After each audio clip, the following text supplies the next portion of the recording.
na maior das suas batalhas. Pensa aí. Maior das suas tragédias. Aquela situação que levou você ao limite do equilíbrio ou do desequilíbrio das suas forças emocionais, espirituais e por que não dizer físicas. Pensou? Agora eu queria que você pensasse numa coisa diametralmente oposta. Vamos viajar para um outro eixo, um outro polo, melhor dizendo. Fora da sua salvação, obviamente, qual foi a coisa mais espantosamente maravilhosa que você já viu? Não precisa responder em voz alta. A coisa mais espantosamente maravilhosa que você viveu.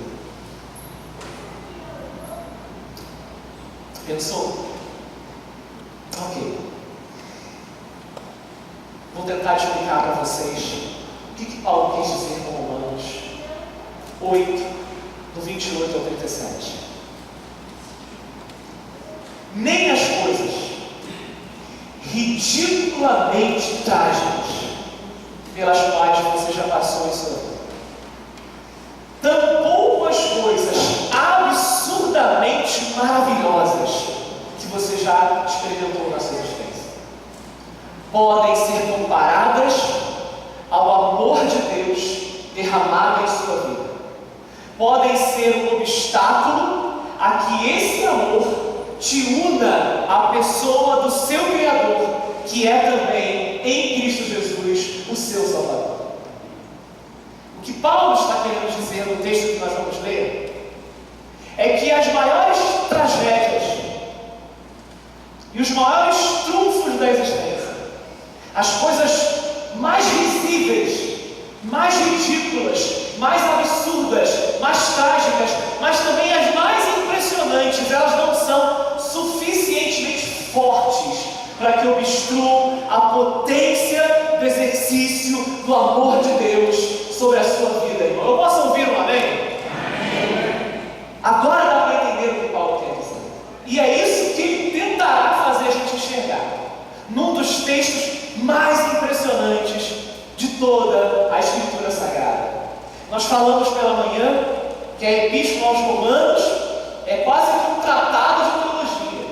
Paulo está inspirado por Deus e disposto realmente a escrever um tratado sobre salvação, explicar para os seus leitores, para os seus ouvintes, o que é ser salvo em Cristo Jesus. E Paulo, às vezes, ele não se aguentava.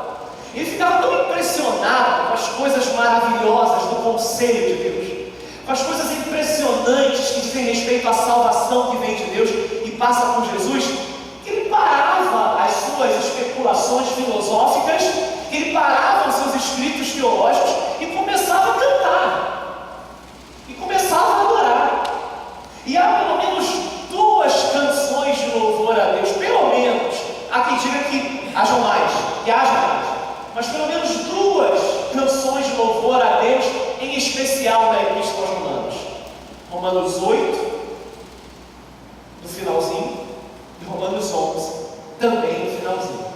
Sobre Romanos 11, eu já preguei aqui pelo menos duas vezes, e nós conversamos algumas coisas sobre esse texto hoje pela manhã, porque dele, por ele, para ele, foram feitas todas as coisas, glórias, pois, a ele, eternamente, amém. E quando Paulo fala todas as coisas, ele está falando de todas as coisas mesmo, de todos os seres, de tudo que existe. Você veio de Deus, você subsiste por meio de Deus, de modo que a sua vida aponta para Deus.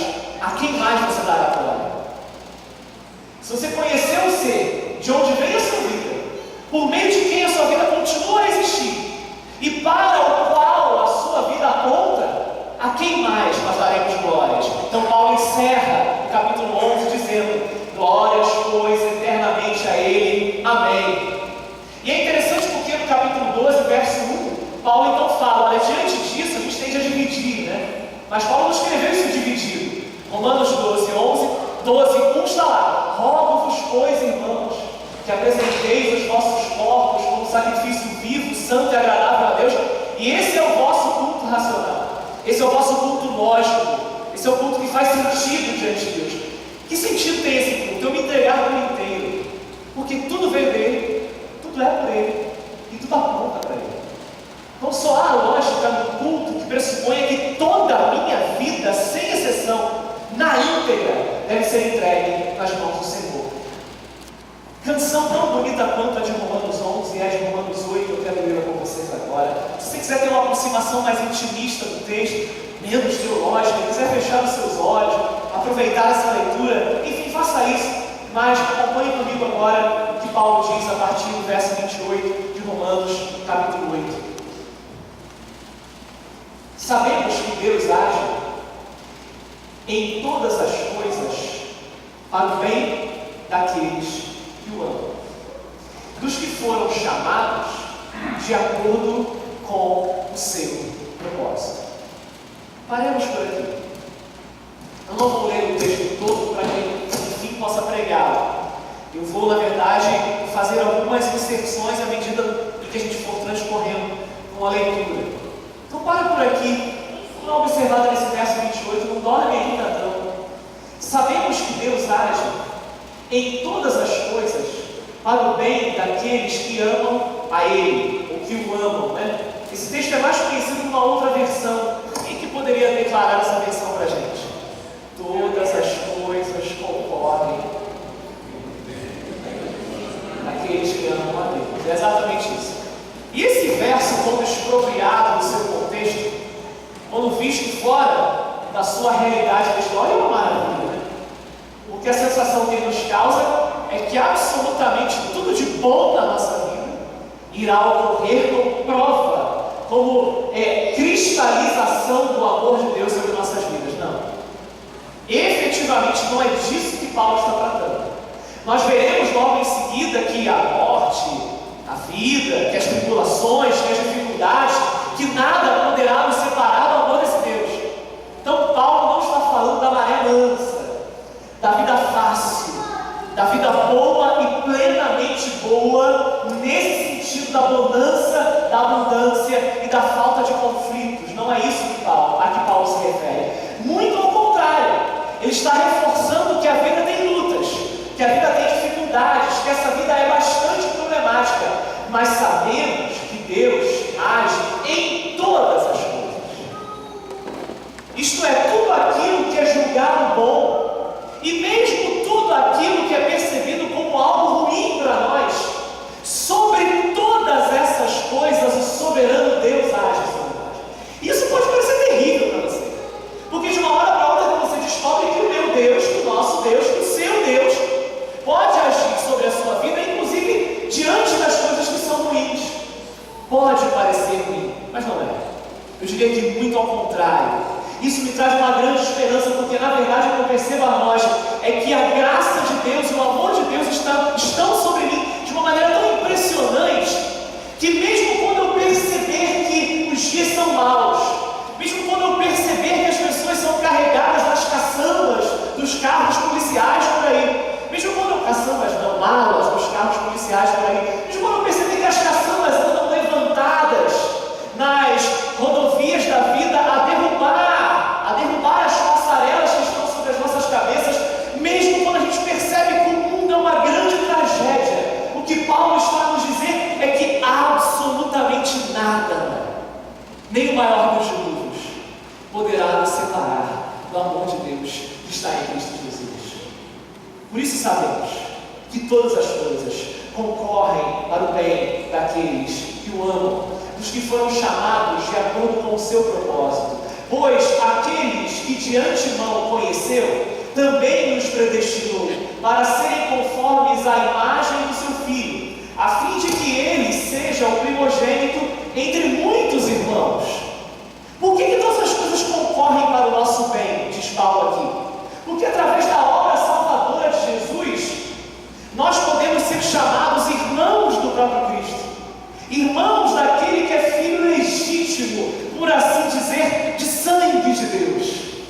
Deixa a gente fazer um parênteses aqui rapidinho, para você que já está quase dormindo. Alô, o que eu estou dizendo, ou melhor, o que Paulo está dizendo, meu querido, é que você é irmão mais novo de Jesus Cristo. É que a única família santa que já existiu em todas as galáxias, a saber, Pai, Filho e Espírito Santo, te incluiu nesta casa, te incluiu neste lar. E aqueles que pertencem ao lar do nosso Deus, aqueles que são filhos do nosso Deus, já sabem que todas as coisas, mesmo boas, mesmo aparentemente ruins, não podem obstruir o amor de um Pai que nos adotou, mesmo quando nós ainda éramos filhos rebeldes, ou criaturas rebeldes. Talvez eu não te receba na minha casa. Se você bater lá depois das 11, talvez eu esteja dormindo, embora a ladeira seja muito complicada de se subir, mas talvez eu não te receba, você não me receba de braços abertos na sua. Mas o que Deus está dizendo aqui por meio de Paulo é que nessa família você tem lugar, é que nesse espaço você tem lugar, que todas as coisas concorrem para o seu bem porque você pertence à família de Deus. Amém. Verso 30. E aos que predestinou, também chamou. E aos que chamou, também justificou. E aos que justificou, também glorificou. Que diremos, pois, diante dessas coisas? Se Deus é por nós, quem será contra nós?